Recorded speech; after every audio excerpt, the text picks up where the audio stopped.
Hello, this is Alex Voss from TV eCourse, and I'm back to do another product report. Today we're going to do a video switcher. And I do a lot of video work, and I get to work with a lot of different and various kinds of video switchers. And so I wanted to share with you from the perspective of someone who's actually had to use the switcher. You know, lots of times we get product reports, and it's someone that looks at something new out of a box but never has used it.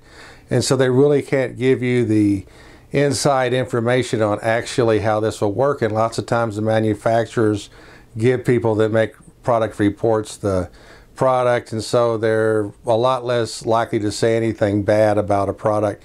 What I'm going to do is, if there's something bad, I'm going to say it right off at the beginning about a product. If there's something good, I'm going to say that too, because I want you to know what my experience has been with these products. This product report is about the Roland V-800 HD.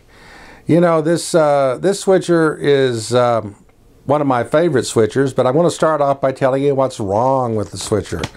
You know, the preview output on this switcher is really good in a sense that it gives you line and preview, you know, on the top of the preview, and then you see 8 little monitors below it. Unfortunately, on some of those little monitors that you're looking at, if it's a high definition video feed, it isn't really full motion video. It's just a series of stills going one right after another, which is sort of irritating. Embedded audio on DVI, HDMI, SDI, and HDSDI does not pass through this switcher.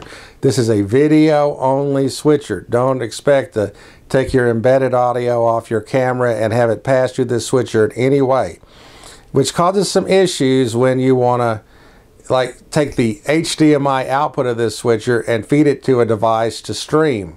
There's a lot of video capture cards that only have an HDMI input or only have an SDI or HDSDI input, and these cards expect to get their audio off the embedded audio in the HDMI or the SDI.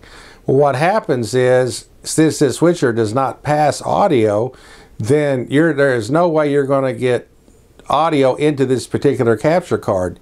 HDMI and SDI and DVI and HDSDI outputs do not have embedded audio coming out of them. No embedded audio coming out of them.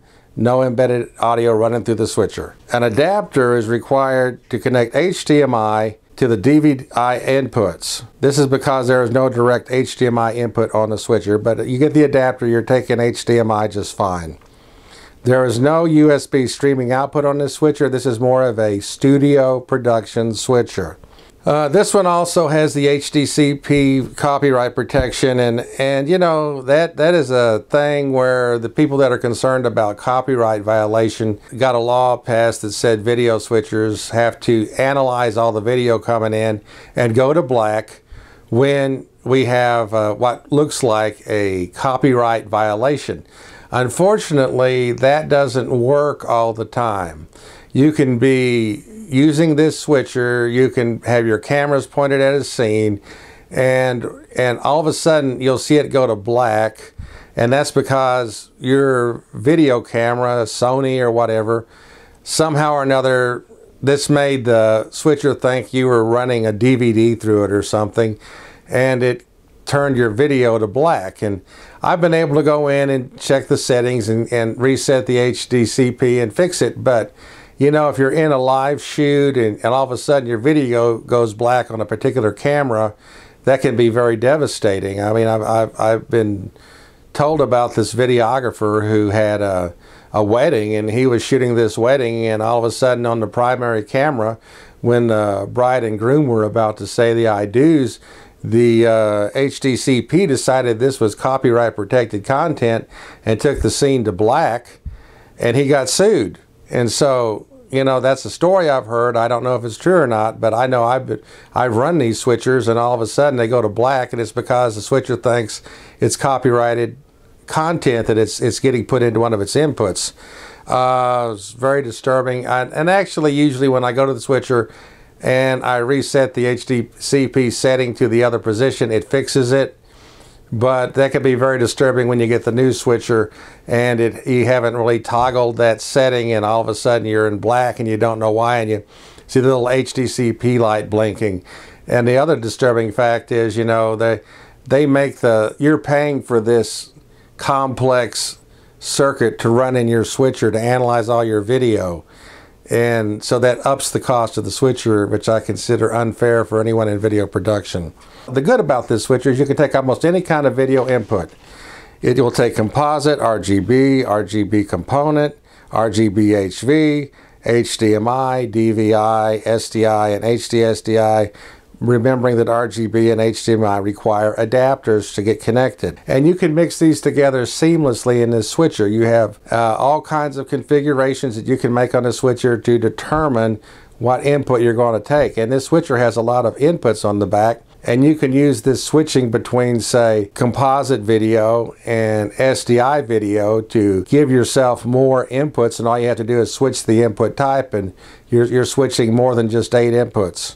And these mix together seamlessly, and it'll upconvert the standard def to look good on HD. And it also has many different kinds of outputs you can go to. It goes to SDI, DVI, HD-SDI, HDMI, DVI, RGB-HV, and RGB. Remembering you have to have the adapters, but you don't have a composite video output on this. There is also RS-232 and MIDI remote control on this system. The V-800 HD is an impressive switcher. It'd be good in a studio application. Because it has the HD-SDI, you could get cameras that have HD-SDI, and you could run on a good coax cable for up to 100, well, up to 300 feet really, but 100 feet on a good coax cable and have the cameras in your studio, and it would work good for an inexpensive studio operation. Being mindful that you'd probably have to have a separate audio board. You'd have to reinsert your audio downstream if you wanted it embedded. You'd have to buy something to re-embed your audio into the stream, or have something that would have separate digital video inputs and separate audio analog inputs. But it's a great switcher, especially for the price.